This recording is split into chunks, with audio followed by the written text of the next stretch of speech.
بسم اللہ الرحمن الرحیم۔ شیطان مردود کی ایک ایسی حسین و جمیل اور خوبصورت بیٹی کہ جس نے قوم لوط کو تباہ و برباد کر دیا اور عذاب الہی کا مستحق بنا دیا۔ دوستوں، اللہ تبارک و تعالیٰ نے قرآن پاک کے اندر یہ واضح کر دیا کہ بے شک شیطان مردود تمہارا کھلا دشمن ہے، اور ہر کوئی یہ بات جانتا ہے کہ شیطان مردود انسانوں کا ازلی دشمن ہے، جو ہمیشہ سے انسانوں کو گمراہ کرتا رہا اور جہنم کا مستحق بناتا رہا۔ لیکن بعض کام ایسے ہوتے ہیں کہ جن کو انجام دینے کے لیے شیطان مردود اپنی اولاد اور اپنے چیلوں کا استعمال کرتا ہے۔ دوستو، آج کی اس ویڈیو میں ہم آپ کو بتائیں گے کہ لاکیس کون تھی اور کس طرح شیطان مردود نے حضرت لوط علیہ السلام کی قوم کو برباد کرنے کے لیے اپنے سب سے خطرناک اور حسین و جمیل بیٹی لاکیس کا استعمال کیا اور پوری قوم لوط کو ایک ایسے گناہ کے اندر مبتلا کر دیا کہ جن سے پہلے کوئی بھی قوم اس گھٹیا گناہ کی وجہ سے ہلاک نہیں کی گئی، اور نہ ہی کوئی قوم نسل انسانی کا ایسا بدترین گناہ کرتی تھی۔ دوستوں، حضرت لوط علیہ السلام کی قوم سے پہلے جتنی بھی قومیں گزری ہیں، یہ قوم کفر، شرک، بت پرستی، جھوٹ، زنا، ناپ تول میں کمی اور اللہ تبارک و تعالیٰ کے احکامات کو نہ ماننا اور اللہ تبارک و تعالیٰ کی حدود کو توڑتے ہوئے اللہ تبارک و تعالیٰ کی نافرمانی کرنا، یہ تمام تر گناہ کرتی تھی۔ یہ سابقہ قوم ان تمام تر گناہوں کے اندر مبتلا تھی، اور انہی گناہوں کی وجہ سے اللہ تبارک و تعالیٰ نے ان سابقہ قوموں پر اپنے عذابات نازل فرمائے اور ان قوموں کو ہلاک و برباد کر دیا اور ان کے نام و نشان کو صفحہ ہستی سے مٹا دیا۔ لیکن شیطان مردود پہلے تمام تر قوموں کو ان سابقہ گناہوں کے اندر مبتلا کر چکا تھا، لہٰذا شیطان مردود اب ایک ایسے گناہ کو ایجاد کرنا چاہتا تھا جو گناہ سب سے گھٹیا ہو، اور جس گناہ کی وجہ سے قیامت تک آنے والی تمام نسل انسانی کو برباد کیا جا سکے،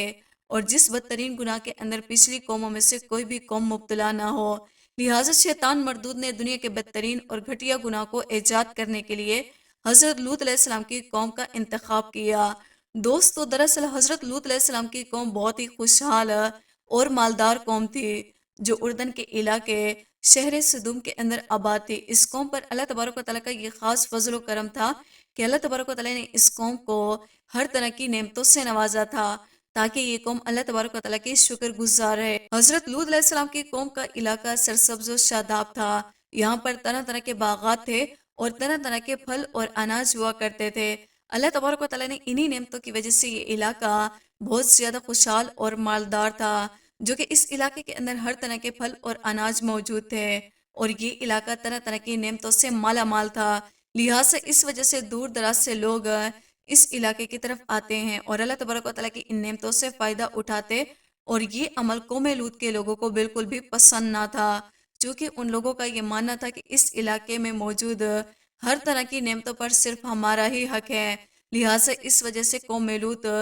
دور دراز سے آنے والے مسافروں سے بہت زیادہ تنگ تھے، اور یہ لوگ طرح طرح کی تدبیر کرتے تاکہ ان مسافروں سے جان چھڑوائی جا سکے، لیکن ان کی کوئی بھی تدبیر کامیاب نہ تھی۔ لہٰذا ایک دن شیطان مردود قوم لوط کے پاس ایک بوڑھے آدمی کی شکل میں آیا اور ان لوگوں سے کہنے لگا کہ اگر تم لوگ ان مسافروں سے اپنی جان چھڑوانا چاہتے ہو تو جو میں کہتا ہوں وہ تم لوگوں کو کرنا پڑے گا، اس سے تم لوگوں کو لذت بھی حاصل ہوگی اور مسافروں سے بھی چھٹکارا مل جائے گا۔ چنانچہ شیطان مردود کی یہ بات سن کر وہ لوگ بہت زیادہ خوش ہوئے اور شیطان مردود سے پوچھنے لگے کہ آخر وہ ایسا کون سا عمل ہے کہ جس کی وجہ سے ہم ان مسافروں سے نجات حاصل ہو جائے۔ چنانچہ اس وقت شیطان مردود لوگوں سے کہنے لگا کہ میں کل تمہارے پاس آؤں گا اور تم کو وہ عمل سکھاؤں گا۔ چنانچہ کل شیطان مردود ایک خوبصورت نوجوان لڑکے کی شکل میں ان لوگوں کے پاس آیا اور ان لوگوں کو اپنی طرف مائل کرنے لگا اور بدفعلی کی دعوت دینے لگا۔ بالآخر یہ لوگ اس خوبصورت نوجوان لڑکے کی طرف مائل ہو گئے اور اس کے ساتھ بدفعلی کر بیٹھے۔ اس بدفعلی کی اس قوم کو ایسا جذبہ لگا کہ یہ قوم اس گناہ کے عادی ہو گئے۔ اس کے بعد شیطان مردود قوم لوط کے لوگوں سے کہنے لگا کہ اگر تم لوگ ان مسافروں سے اپنی جان چھڑوانا چاہتے ہو تو تم لوگ ہر آنے والے مسافر کے ساتھ یہ بدفعلی کیا کرو، اسی طرح کوئی بھی شخص تمہارے شہر میں داخل نہ ہوگا۔ چنانچہ اسی طرح شیطان مردود نے قوم لوط کے مردوں کو گمراہ کرنے کے لیے اور ان کو گناہ کے اندر مبتلا کرنے کے لیے سب سے پہلے اپنے ساتھ بدفعلی کروائی اور ان کو اس گناہ کا عادی بنا دیا۔ اسی طرح قوم لوط کے مردوں کو اس گناہ کا ایسا چسکا لگا کہ وہ اپنی عورتوں کو چھوڑ کر مردوں کے ساتھ بدفعلی کرنے لگے، اور شہر سدوم کا کوئی بھی گھر ایسا نہ تھا اور کوئی بھی محفل ایسی نہ تھی کہ جس کے اندر اس بدفعلی کا گناہ نہ کیا جاتا ہو۔ چنانچہ شہر سدوم کے ہر گھر میں بدفعلی ہونے لگی، اور مرد اپنی عورتوں کو چھوڑ کر ایک دوسرے کے ساتھ لذت حاصل کرنے اور دنیا کا سب سے بدترین گناہ ہم جنس پرستی کے اندر مبتلا ہو گئے۔ شیطان نے جب یہ دیکھا کہ مرد ایک دوسرے کے ساتھ بدفعلی کرنے لگے اور اپنی عورتوں کو بالکل چھوڑ چکے ہیں، اس وقت شیطان مردود نے شہر سدوم کی عورتوں کو بھی گمراہ کرنے کا ارادہ کیا اور اپنی سب سے حسین و جمیل اور خوبصورت بیٹی لاکیس کو بھیجا۔ لاکیس حسین و جمیل کے اندر بے مثال تھی اور بنہنا لباس کے اندر شہر سدوم کی عورتوں کے پاس آئی اور ان کے سامنے رونے دھونے لگی اور وویلا کرنے لگی کہ میرا شوہر مجھے بالکل بھلا چکا ہے اور مجھے چھوڑ کر مردوں کے ساتھ اپنے تعلقات قائم کرتا ہے۔ چنانچہ لاکیس کی یہ بات سن کر شہر سدوم کی دوسری عورتیں بھی رونے دھونے لگی اور وویلا کرنے لگی، کیونکہ ان کو بھی اپنے مردوں سے یہی شکایت تھی کہ ان کے مرد ان کو چھوڑ کر دوسرے مردوں کے ساتھ بدفعلی کیا کرتے تھے۔ اسی طرح لاکیس اور شہر سدوم کی دوسرے عورتیں اپنے شوہر کو برا بھلا کہنے لگی۔ اسی طرح جب لاکیس نے دیکھا کہ یہ عورتیں میری جال میں پھنس چکی ہیں، تو اس وقت لاکیس عورتوں سے کہنے لگی کہ اس شہر سدوم کی عورتوں سے کہنے لگی کہ جس طرح ہمارے مردوں کو ہماری ضرورت نہیں ہے، اسی طرح ہمیں بھی اپنے مردوں کی کوئی ضرورت نہیں۔ جس طرح وہ اپنی خواہشات کو ایک دوسرے کے ساتھ پورا کرتے ہیں، اسی طرح ہم بھی اپنی خواہشات کو آپس میں پورا کر سکتے ہیں۔ وقت شہر سدوم کی عورتیں لاکیس سے پوچھنے لگی کہ وہ کس طرح۔ چنانچہ اس وقت لاکیس حسین و جمیل بن کر شہر سدوم کی ایک رئیس عورت کے پاس آئی اور اس کو گناہ کی طرف مائل کرنے لگے، یہاں تک کہ اس کے ساتھ بدفعلی کی، اور لاکیس نے اس رئیس عورت کو عورتوں کے ساتھ بدفعلی کرنے کا شیطانی طریقہ سکھایا۔ چنانچہ اس رئیس عورت کو لاکیس کا یہ عمل بہت پسند آیا۔ وہ رئیس عورت شہر سدوم کی دوسری عورتوں کے پاس آئی اور ان عورتوں کو بھی یہی بدفعلی کرنے کا عمل سکھایا۔ چنانچہ اسی طرح مردوں کے بعد شہر سدوم کی عورتیں بھی ایک دوسرے کے ساتھ بدفعلی کرنے لگی اور دنیا کے بدترین گناہ ہم جنس پرستی کے اندر مبتلا ہو گئے۔ اسی طرح جب یہ قوم دنیا کے گھٹیا اور بدترین گناہ کے اندر مبتلا ہو گئے، تو اس وقت اللہ تبارک و تعالیٰ نے اپنی اس قوم کی ہدایت کے لیے حضرت لوط علیہ السلام کو مبعوث فرمایا۔ حضرت لوط علیہ السلام نے اپنی قوم کو اللہ تبارک و تعالیٰ کا پیغام سنایا اور اس گھٹیا گناہ سے منع کیا۔ حضرت لوط علیہ السلام اپنی قوم سے کہنے لگے کہ تم لوگ دنیا کا وہ بدترین گناہ کیوں کرتے ہو جو تم سے پہلے کسی بھی قوم نے نہ کیا۔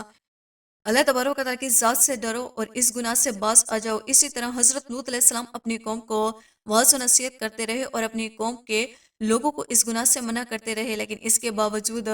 حضرت لوط علیہ السلام کی قوم اس طرح اس بدترین گناہ کے اندر مبتلا رہی اور اللہ تبارک و تعالیٰ کی نافرمانیاں کرنے لگی۔ بلا آخر جب یہ قوم قابل ہدایت نہ رہی تو اس قوم پر اللہ تبارک و تعالیٰ کا دردناک عذاب نازل ہو گیا۔ چنانچہ حضرت جبرائیل علیہ السلام چند فرشتوں کے ہمراہ اللہ تبارک و تعالیٰ کا عذاب لے کر شہر سدوم کے اندر داخل ہو گئے۔ ادھر شہر سدوم کے تمام مرد ایک دوسرے کے ساتھ بدفعلی کے اندر مبتلا تھے، ادھر شہر سدوم کی عورتیں بھی ایک دوسرے کے ساتھ بدفعلی کرنے لگی، اور ادھر اللہ تبارک و تعالیٰ کا دردناک عذاب ان کا منتظر تھا۔ چنانچہ حضرت لوط علیہ السلام کو حکم ہوا کہ وہ اپنے اہل و عیال اور ان پر ایمان لانے والے لوگوں کو لے کر اس بستی سے روانہ ہو جائیں، کیونکہ آج کی رات اس قوم پر اللہ تبارک و تعالیٰ کا دردناک عذاب نازل ہونے والا ہے۔ حضرت جبرائیل علیہ السلام نے حضرت لوط علیہ السلام سے فرمایا کہ عذاب کے دوران کوئی بھی شخص پیچھے مڑ کر نہ دیکھے، ورنہ وہ بھی اللہ تبارک و تعالیٰ کے اس عذاب کے اندر مبتلا ہو جائے گا۔ چنانچہ حضرت لوط علیہ السلام اپنے اہل و عیال کو لے کر اور مومنین کو لے کر بستی سے روانہ ہو گئے۔ ادھر حضرت جبرائیل علیہ السلام نے شہر سدوم کی تمام بستیوں کو اپنے پروں پر اٹھایا اور آسمان کی طرف بلند ہوئے اور کچھ اوپر جا کر شہر سدوم کی 5 بستیوں کو زمین کے اوپر لٹکا دیا، اور اس کے بعد اللہ تبارک و تعالیٰ نے شہر سدوم کے لوگوں پر آگ اور پتھروں کی بارش برسائے اور اس قوم کو صفحہ ہستی سے مٹا دیا، شہر سدوم کو نست و نابود کر دیا۔ اسی دوران جب قوم لوط پر اللہ تبارک و تعالیٰ کا دردناک عذاب نازل ہو رہا تھا، ادھر حضرت لوط علیہ السلام اپنے اہل و عیال کو لے کر بستی سے باہر جا رہے تھے۔ اس وقت حضرت لوط علیہ السلام کی بیوی جو کہ منافقت تھی اور قوم لوط کے گناہ کے اندر پوری مبتلا تھی، اس نے جب یہ دیکھا کہ اس کی قوم ہلاک ہو رہی ہے، اس وقت اس نے یہ الفاظ کہتے ہوئے پیچھے مڑ کر دیکھا کہ ہائے میری قوم۔ چنانچہ جیسے حضرت لوط علیہ السلام کی بیوی نے پیچھے مڑ کر بستی کی طرف دیکھا تو وہ بھی اللہ تبارک و تعالیٰ کے عذاب کے اندر مبتلا ہو گئے۔ چنانچہ اللہ تبارک و تعالیٰ نے حضرت لوط علیہ السلام کی بیوی پر بھی اپنا عذاب نازل فرمایا، اور دیکھتے ہی دیکھتے وہ ایک پتھر کے مجسمے کے اندر تبدیل ہو گئے۔ دوستو، اسی طرح شیطان مردود نے سب سے پہلے خود بدفعلی کروائی اور حضرت لوط علیہ السلام کے مردوں کو اس بدفعلی کے اندر مبتلا کیا، اور اس کے بعد شیطان مردود نے قوم لوط کی عورتوں کو تباہ و برباد کرنے کے لیے اپنی بیٹی لاکیس کو بھیجا اور شہر سدوم کی عورتوں کو ہم جنس پرستی کے اندر مبتلا کیا۔ اور آج یہی ہم جنس پرستی کا گناہ پوری دنیا کے اندر پھیل چکا ہے۔ دوستوں، امید کرتے ہیں ہماری آج کی ویڈیو آپ کو پسند آئی ہوگی۔ ویڈیو کو لائک اور سبسکرائب کرنا نہ بھولیے گا۔